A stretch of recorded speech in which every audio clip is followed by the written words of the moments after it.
Hollywood si trasferirà a Venezia su Red Carpet del Lido dal 28 agosto al 7 settembre per la 81esima Mostra Internazionale d'Arte Cinematografica di Venezia.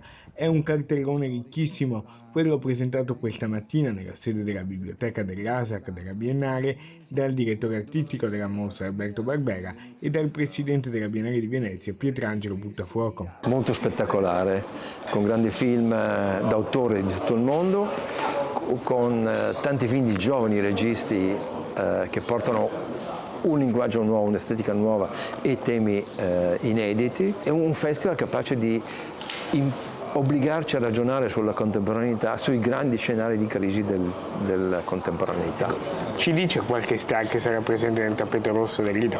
Ci sarà Michael Keaton, ci sarà Winona Ryder, ci sarà Monica Bellucci, poi arriverà Kate Blanchett, Kevin Kline, poi arriveranno Brad Pitt e George Clooney, poi ci saranno Tilda Swinton e Julianne Moore, poi ci sarà Daniel Craig, Joaquin Phoenix, Lady Gaga e tantissimi altri. Tantissimi i temi, la presentazione è stata introdotta dal responsabile dell'ufficio stampa della Biennale Cinema Paolo Rughi. 5 saranno i film italiani nel concorso principale. Un cinema aperto assolutamente alla contemporaneità, che non scade mai a livello della pura e semplice cronaca, ma che ci invita ad approfondire e a dialogare, a confrontarci per capire meglio cosa sta succedendo e come possiamo migliorare la situazione. 5 film italiani in concorso, il cinema italiano come sta?